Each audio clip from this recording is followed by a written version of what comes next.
Drop a like and do share. Leave your comments and do not forget to subscribe for more videos. Hello everyone watching this video. A warm welcome to Edupedia World. I am your tutor for today, Mansi Garg, and we'll be studying geography. The topic for today will be the layers of atmosphere. In the previous video, I have walked you through the basics of atmosphere, its composition and its functions. Plus, we have also discussed the structure of atmosphere in brief. So, let's walk through it. So, let us start with the discussion of the structure of atmosphere in detail. I told you about the 5 layers of atmosphere in brief. Let us discuss them in detail now. On the basis of characteristics of temperature and air pressure, there exist 4 thermal layers of the atmosphere. They are the troposphere, the stratosphere, the mesosphere and the thermosphere. You must be wondering where this exosphere has come from. The thermosphere is actually divided into the ionosphere and the exosphere. On your screens, you will be seeing the various temperature range in which all these layers lie and also the height above the Earth's level. Plus, you must also be seeing on your screens the various objects that we find in these layers. Like between the troposphere and stratosphere, you could find aircrafts, clouds, the peak of Mount Everest, etc. The temperature range in which they lie. Then comes the spacecraft and meteors, they lie almost in the thermosphere. So let us start discussing these layers of atmosphere in detail one by one. First, coming on to the troposphere.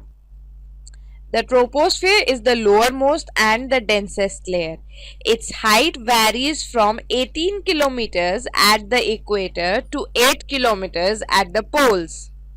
75% of the atmosphere is found in the troposphere and its concentration decreases as we go higher from ground level. The troposphere is also characterized by regular decrease in temperature with altitude. This decrease in temperature is known as normal lapse rate. The average decrease is 1 degree Celsius for every 166 meter altitude gained. This temperature variation within the troposphere is responsible for many turbulences.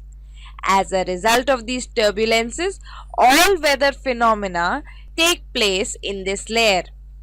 The troposphere is heated from below more than from above. The upper limit of the troposphere is known as tropopause. Coming on to the second layer of the atmosphere, which is the stratosphere. This layer lies above the tropopause. It extends to a height of 50 kilometers from the sea level. The air in this layer is thin, cold and dry. The temperature is about minus 55 degrees Celsius. The ozone layer lies within the stratosphere. Ozone is generally found between the altitudes of 20 and 50 kilometers. Ozone absorbs the ultraviolet solar radiation coming from above.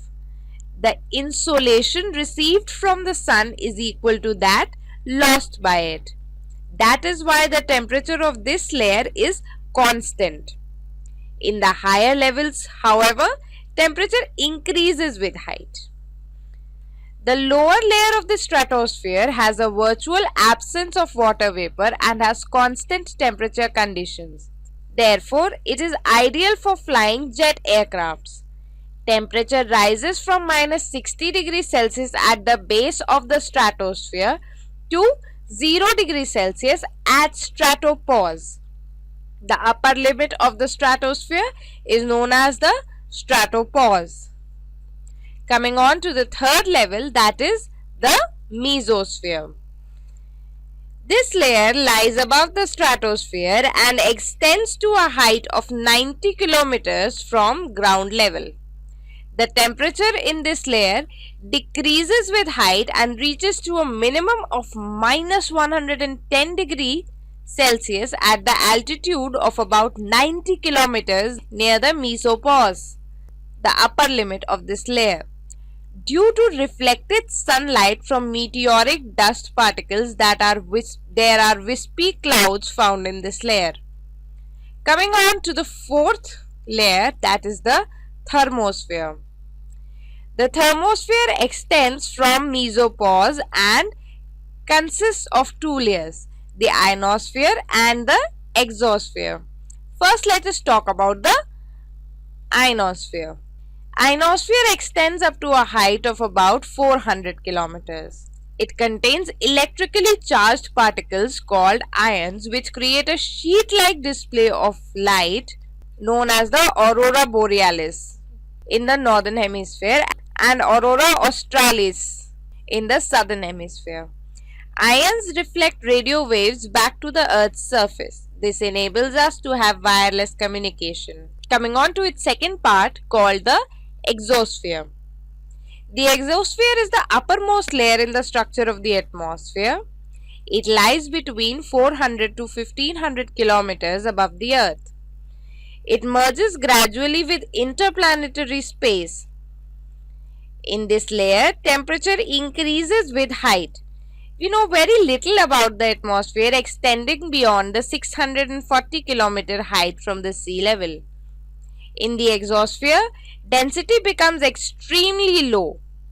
The main gases here are the lighter ones like hydrogen and helium. Coming on to the significance of atmosphere. It must be clear that atmosphere extends more than 1,000 kilometers above the Earth's surface. It exercises enormous pressure on the surface of the Earth and remains in direct contact with the surface of land as well as the surface of water on the Earth. The contact zone between land, air and water sustains life. The survival of life on Earth depends on this contact. The atmosphere acts and influences life through its various elements. That would be all from my side today. In the next videos, we shall be discussing ozone and its depletion. So, thank you and have a nice day.